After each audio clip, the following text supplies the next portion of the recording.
Hürmetlik vatandaş, bugün çislağa 2022 yıl 2. ayının 7. günü. 2. ayının 7. günü.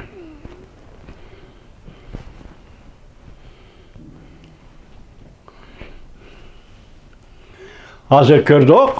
Bir mavzu birleşeceğini sizlerge başta küçükeni tapşırdık.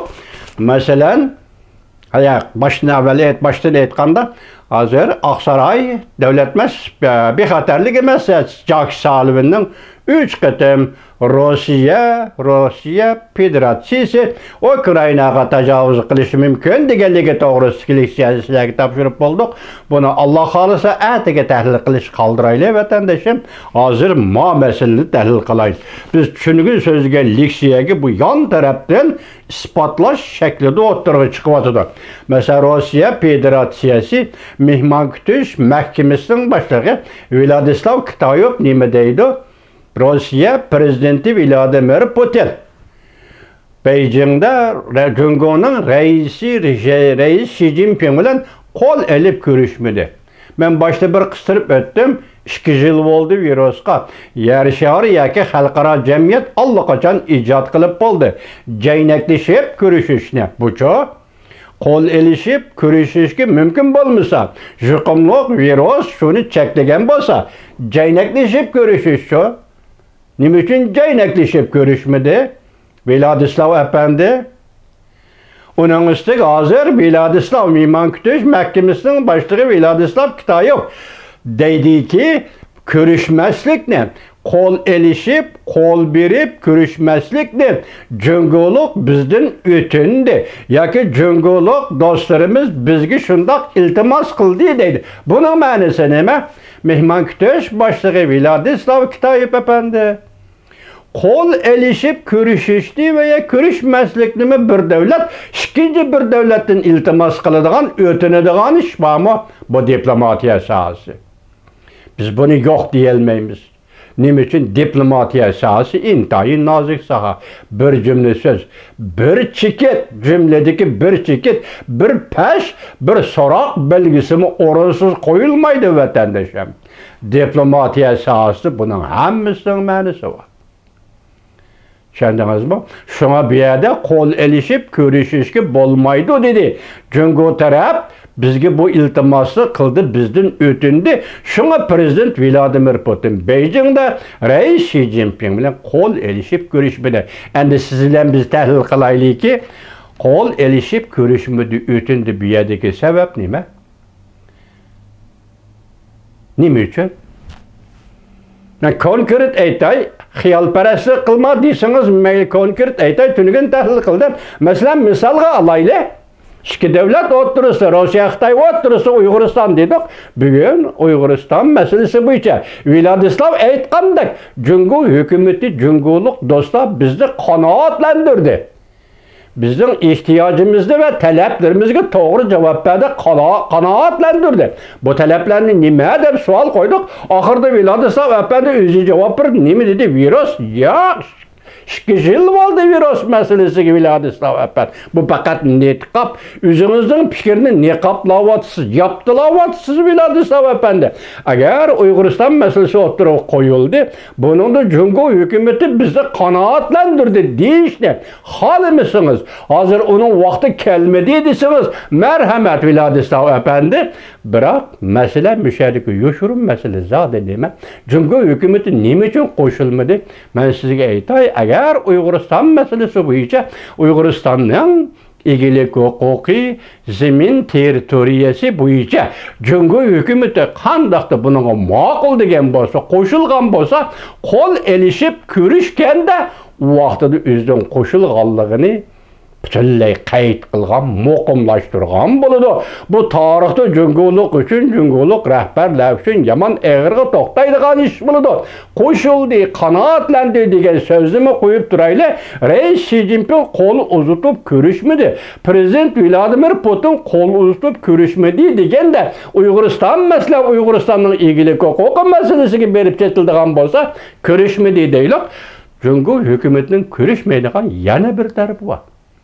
Müstemlike Uyguristan'da 20 milyonda 30 milyon siyasi göçmen var. Bunun ismi Xitay dep atılır. Xitay göçmenleri siyasi göçmenleri dep atılır.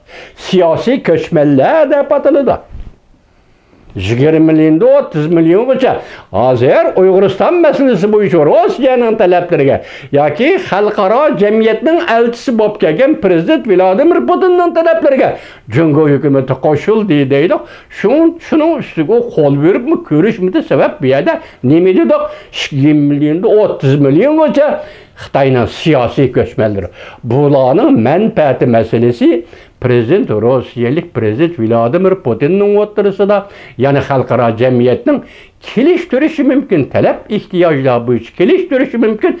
Lekin bir yerde bu 20 milyon 30 milyon siyasi göçmenler qanday qilish meselesi o'ttirg'i chiqadigan ve o'ttirg'i chiqayotgan Uyg'uriston siyasi kuchlar bilan Xitoyning o'ttirisidagi suhbat bilan bir taraf qilinadigan masala. Şoňa Reis Xi Jinping Prezident Vladimir Putin'e kol bermedi. Kol elişip görüşmedi. Yaki makul hemmege makul diye yegi kemmedi. Bir yerde pekatli söhbetinin oturgu çıkışına Uyguristan'ın ilgili hukuku ve 3. katı kurulgan cumhuriyette esir keltiriş meselesi var desem.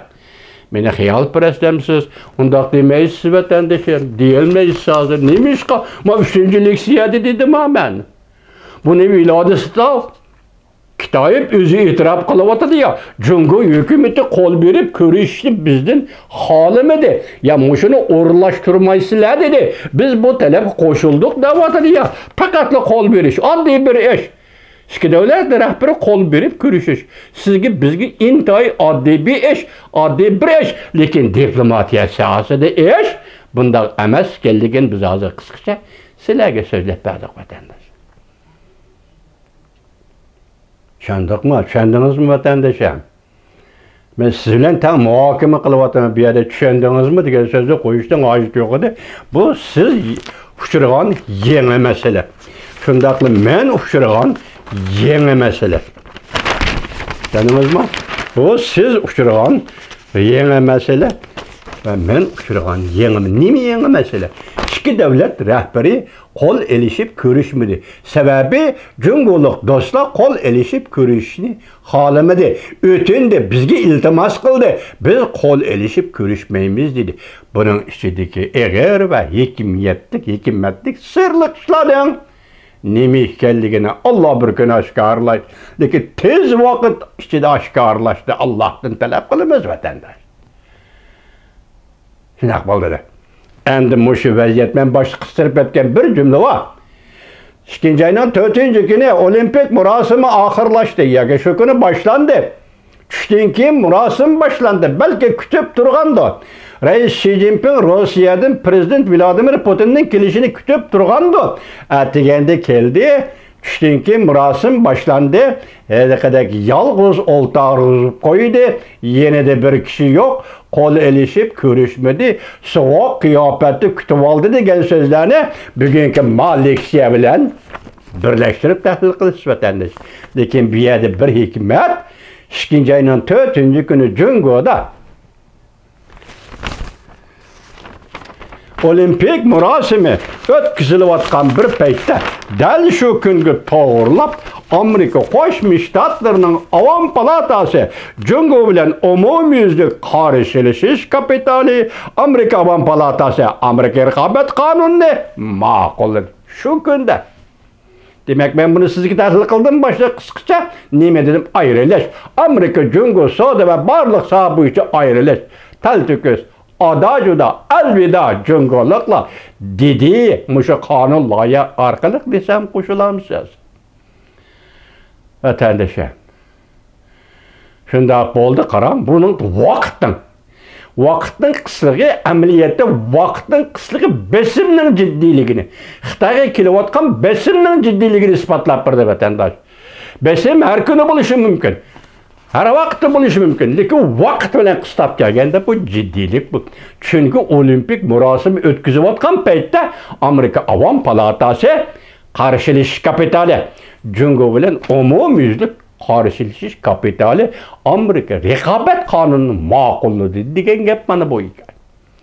Endi bir ikinci hikaye, Amerika Qo'shma Shtatlar Aqsaray davlat bexatarligi maslahatchisi Jack Sullivan bir necha hafta ichida balki Rossiya Ukrainaga tajovuz qilishi mumkin. Agar Rossiya Ukrainaga tajovuz qilsa, buning Rossiya o'zini emas, undaqda Jungo'mi intayin eg'ir badal to'laydi. Bu badal nima deb vatandosh? Men shuni bu sirliq ekan, bir nima deyolmayman, oldirab jur'at qilolmayman dedim-ku. Bu badal nima deb? Masalan, Rossiya Ukrainaga tajovuz qilsa, Jungo to'laydigan badal nima? Müşahidli ahir dişimiz cuma, kalgınlı ete, Allah halısı et tahlil kılımız vatandaş.